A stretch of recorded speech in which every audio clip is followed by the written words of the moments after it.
Alors voici la suite de l'utilisation de notre outil clonage. Donc par exemple, nous pouvons très bien cloner un élément, ici par exemple le moine, mais l'intérêt aussi c'est par exemple quand donc ici vous voyez j'ai un élément perturbateur sur cette photo et j'aimerais garder la plage avec la mer, les vagues, etc.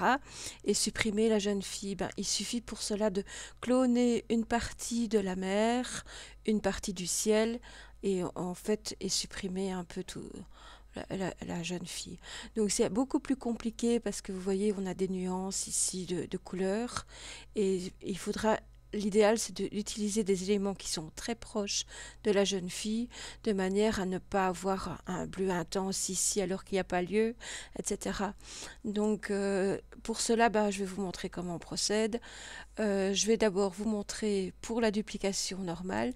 Donc pour cela, j'ai ouvert le fichier qui s'appelle moine. Donc automatiquement dans les calques, donc pour ça, fenêtre ancrable, calque, vous voyez, j'ai moine JPG. Je vais dupliquer le calque de manière à garder mon original. Je vais fermer le cachet en fait en fermant l'œil. Voilà, désolé, je suis en train de faire une suppression en même temps, voilà. Donc, je vais maintenant aller dans les options de l'outil de manière à copier tout ceci. Donc, c'est quand même un gros élément. Donc, veillez toujours à avoir votre souris qui est bien avec aucun, rien qui va perturber vos mouvements parce que ça risque vraiment de vous ennuyer quand vous allez faire la duplication. Pour ça, donc je vais prendre une brosse dure. Si je mets les valeurs par défaut, c'est 51 en taille. Je vais mettre quand même beaucoup plus grand parce que bon, non, ça c'est un peu trop. Vous voyez, je vais quand même faire un peu plus grand. Voilà, ça pourrait être très bien ceci. Je vais laisser la dureté, la force et tout, de manière à vraiment avoir l'élément qui est dupliqué sans transparence, donc l'opacité à 100, dynamics off, donc je veux pas de brosse dynamique, et bon, je laisse toutes les valeurs par défaut. Je vais commencer, donc contrôle, clic, donc j'ai ceci, et maintenant je vais me positionner ici sans, et je commence à... Alors, pour ceci, l'idéal, c'est de bien suivre la source.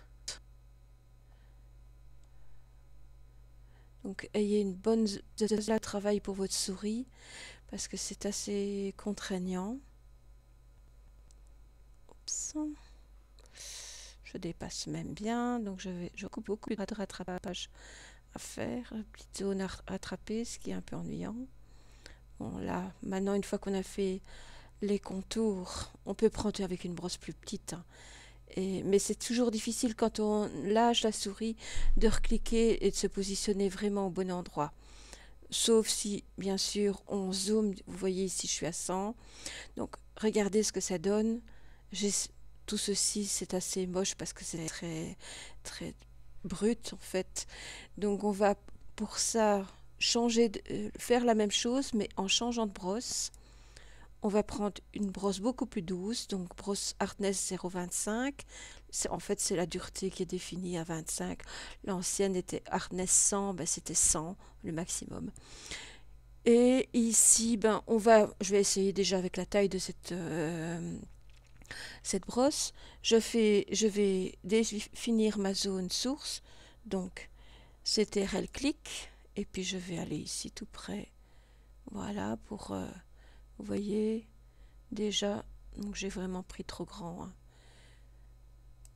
Donc, je redéfinis à nouveau ma zone ici. Et puis, je vais tout près.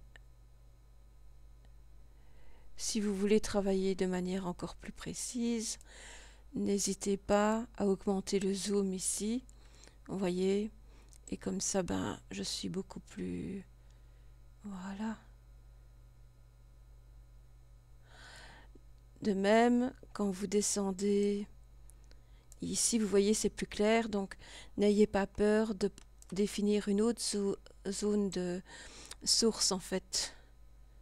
Faites bien attention ici, vous voyez si je reproduis, je vais reproduire le bord jaune de la tenue du moine, ça ne va pas aller ici. Donc je peux réduire la taille de ma brosse, voilà, je clique, et puis je vais ici tout contre, vous voyez, la même chose, je vais rechanger la source ici, et je peux faire des petits clics comme ça, vous voyez ici, j'ai deux zones. J'essaye tout doucement, j'ai même dérapé, donc toujours CTRL-C pour annuler. C'est quand même assez ardu comme travail, donc voilà. Je vais vous laisser faire l'exercice jusqu'au bout. Alors ça c'est très pratique, mais ça demande énormément de temps bien sûr.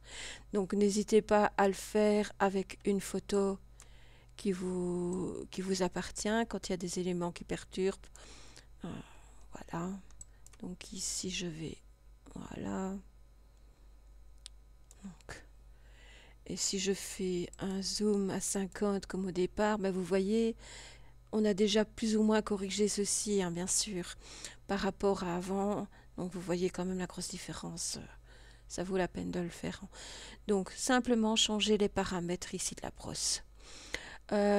Vous pouvez aussi reproduire, par exemple ici, si on veut faire plusieurs chats, vous voyez, j'ai reproduit ce chat-là ici et là. Et ici, j'ai déjà corrigé un peu avec les brosses différentes et les tailles pour qu'il n'y ait pas cette nuance en reprenant ce qui est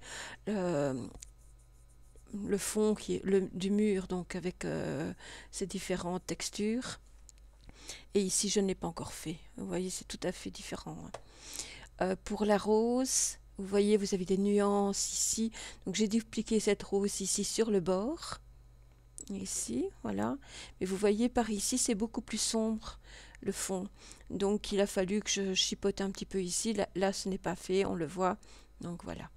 Ben, j'espère que ça va aller pour vous. Donc merci pour votre attention. Et à bientôt.